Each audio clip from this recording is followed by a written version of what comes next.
In a quiet, medieval village, there was an old, dying man lying alone against a cold stone wall. Every villager who passed him looked away and kept walking, as if he was not there. A poor boy in torn clothes and bare feet was the only one who stopped. He crouched beside the old man and looked at his face with quiet and steady concern. He placed his only worn jacket over the old man's thin, cold shoulders without hesitation. The old man's eyes opened slowly, and he looked at the boy with deep surprise. The boy sat beside him while the whole world walked past and paid them no attention.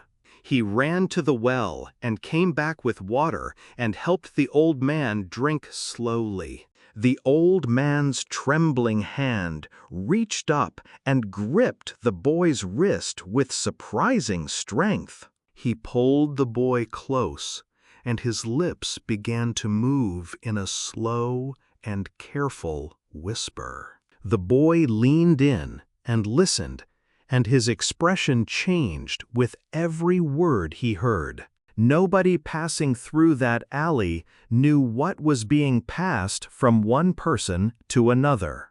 When the old man finished speaking, he reached slowly into the folds of his torn robe. He pulled out a small, worn leather pouch and held it toward the boy with trembling hands. The boy looked at the pouch and then at the old man's eyes and slowly reached out. Inside the pouch was a single ancient coin and a tiny folded piece of old parchment. The old man pointed toward the road beyond the village and spoke his last clear words. The boy sat completely still, holding the pouch and processing everything he had just been told. As evening fell, the old man leaned back against the stone wall, and his eyes grew heavy.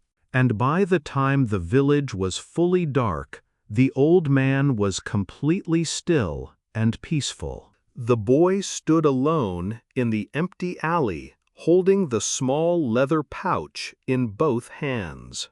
He sat under a torch on the village steps and unfolded the tiny piece of parchment. Written on it in careful old ink was a name and an address in a town far away. He looked up from the parchment at the dark road beyond the village for a long time. At dawn, he was already standing at the edge of the village with his satchel on his back. He had never left the village before, but he walked down that long road without hesitation. The countryside stretched wide around him, and the road was empty and long and very quiet. He walked all day, and by late afternoon, the distant rooftops of a larger town appeared. He entered the town carefully, comparing the buildings around him to the name on the parchment. He stopped before a large, old stone building and looked up at it with steady, calm eyes. He knocked on the heavy wooden door and waited without fidgeting and without looking away. The door opened, and an old, scholarly man looked down at him with surprise and sharp eyes. The boy held out the leather pouch, and the old man's expression changed completely, instantly. He stepped back and gestured urgently for the boy to come inside with trembling hands. The interior was lined wall to wall with books and scrolls and warm, flickering candlelight. The old scholarly man sat across from the boy and held the leather pouch very carefully. He asked the boy questions, and the boy answered everything simply and without leaving anything out. As the boy spoke, the old man's eyes filled with something quiet and long-held and heavy. He stood and walked to a large wooden chest and searched through it with careful, urgent hands. He pulled out an old document and spread it open on the table before the poor boy. The boy read the document slowly, and with every line, his hands gripped the table tighter.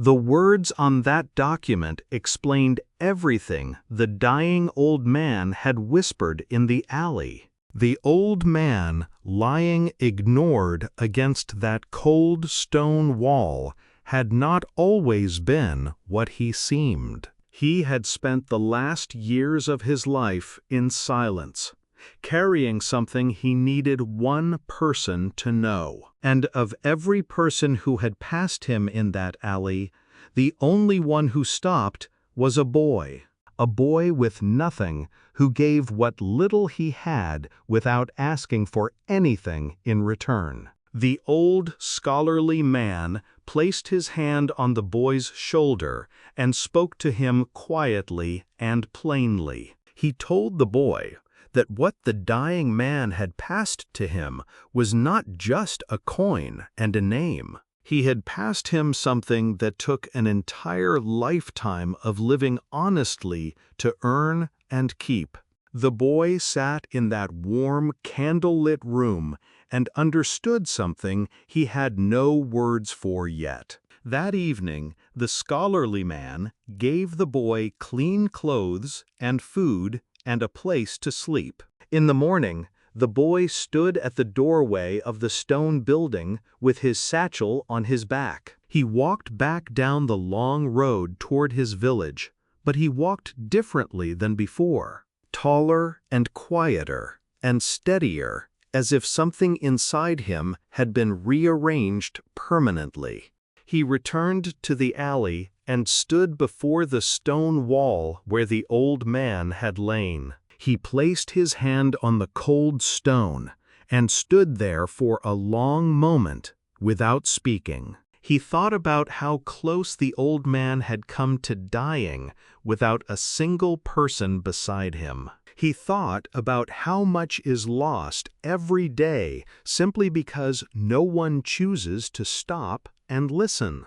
The old man had needed nothing more than one person willing to sit beside him without walking away. And in return, he had given that boy something no market could sell and no king could take back.